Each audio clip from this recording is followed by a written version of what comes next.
Well, good morning, students. I am Dr. Hakim Singh, and today you know that I am your new teacher. I am going to teach you the political science here.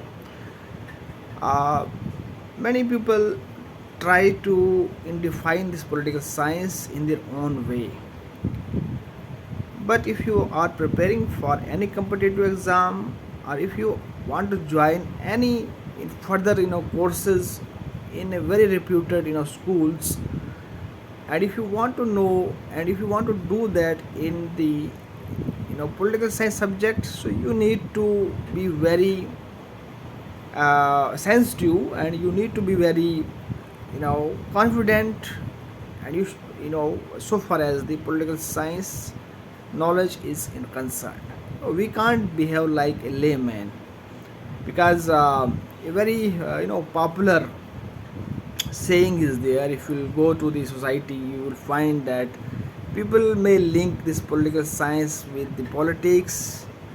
They can say that politics is a very dirty game, and they can give any kind of meaning to that word. But here we need to know that what actually this politics is. So I will start with very basic questions, four questions which are very basic to us. Before reaching to the political science, you may all know that we as a human being, we have also a growth.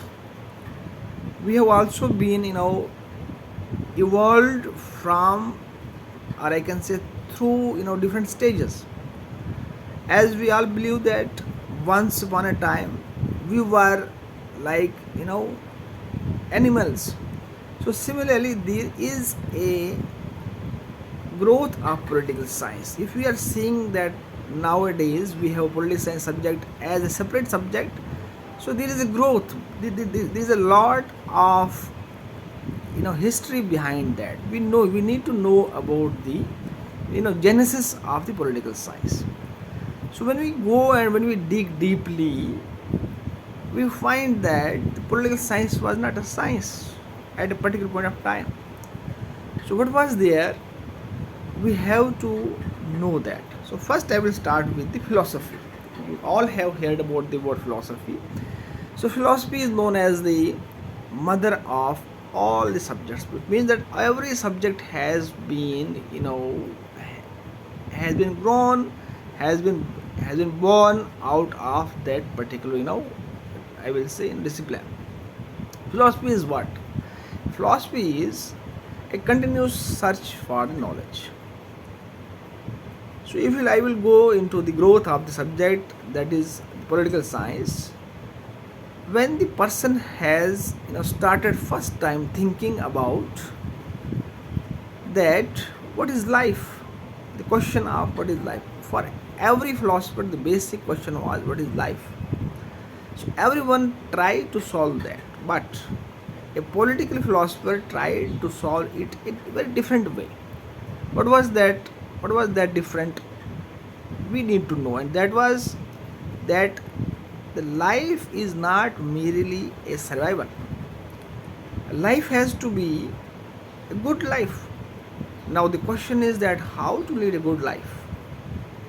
Then person has realized that we need a mechanism, we need a structure, we need a system which will help us leading a good life. So good life at that point of time was basically to fulfill the needs. So the very first, you know, I will say, the very first society that came into the life was family, and the first establishment that the person has done, that was the, I will say, agriculture. So land, agriculture, and basic needs and family, all these things have come to just fulfill the the to fulfill the different needs of the human being. So basically you can see here the urge of human being to lead a happy life, to lead a good life. So you may see all these things are not if we'll talk about the family, we'll talk about this, this agriculture, and I will say, that animal rearing or the domestication of anything. All these things need a system, a management, and administration, and they need a division of work.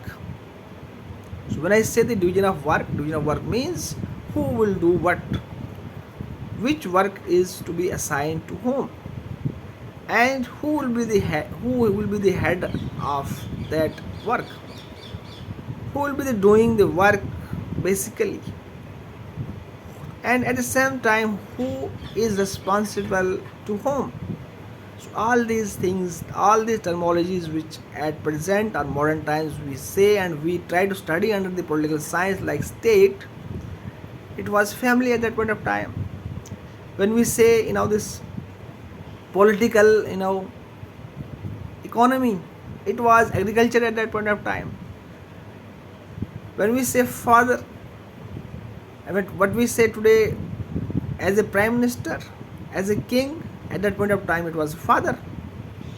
And what we say the citizens at that point of time were the every member of the particular family or the clan. So this is how we need to define the philosophy and science. So philosophy was at that point of time the very popular philosophers like Plato, Socrates, Aristotle. They have defined political science at that point of time as a political philosophy which helps us in studying the political system of particular age systematically. And their major question of the political philosophy was, what is the best political system? Now you will ask me that what is the difference between political science and the political philosophy? Political philosophy even today is trying to establish the fact that what is the best political system. But political science deals with only that what is political system. It means that there are two questions. One is how the political system is functioning and what should be the political system that can be treated as a best system. Suppose we have at present the democratic system. Democracy is a form of government. Okay, let us see on this. Let us try to differentiate political philosophy and political science on this basic question, that on this basic term, that is the democracy. So suppose if you will take the democracy means, for a political philosopher, he will make the value based judgment whether the democratic form of government is good or bad, or how democratic government is better than the other forms of government like dictatorship, like kingship, or any other form of government. But political scientists will not do that on the basis of value judgment, but political scientists will do actually how it functions and how it is working. So I will tell you that political scientist deals with the actuality and the reality, what is happening, and political philosopher deals with what should happen. So political philosopher always gives you a model, but the political theorist give you what actually is happening, how the particular model is working basically. So you may see that today we have different forms of government. All these different forms of government were given by the political philosophers like Plato and our various numbers of the philosophers. But at the same time, while discussing these forms of government, they have also given us what is the best form of government.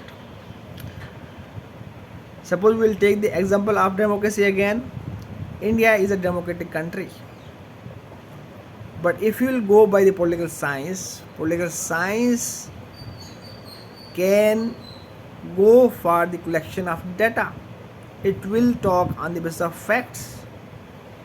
It will talk about that whether Indian democratic form of government matches with the universal meaning, a definition that was being given to the democratic form of government, which means that if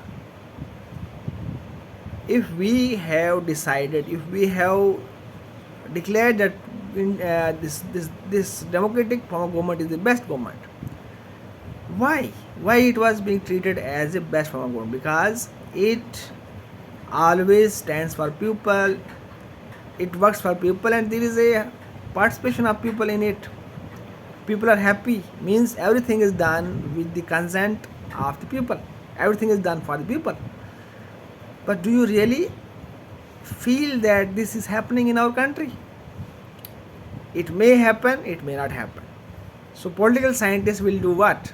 It will bring this thing to us, that whether this definition is functionable here or not, whether this meaning that we have given to the democracy, is this true case of India? Then you will feel that there is no country in the world which can be fitted into the definition of the democracy. But philosophy does what? Philosophy has given you a model. Philosophers have given you the best models. But whether those best form of the models or models were applicable or not, sometimes what happens, philosophers has given you the best model, but the people are not able to practice that. Suppose Karl Marx has given us the communist model, but ideally and theoretically we feel that it is very much good for the people, it is good for everyone, which talks about the liberty, equality and justice. But tell me, which is the country which is given and which is there to practice this model? No one. China has tried, Cuba is trying, many other countries have tried, but at the end they have been converted to something else. So this is just my I will say introduction. So tomorrow onwards we'll try to deal with the subject in a very detailed sense and in a very I will say in a very best manner, so that you can learn more deeply. So this is this was just that how we should proceed and how we should deal with the subject and what are the things that needs to be taken care of. Thank you so much.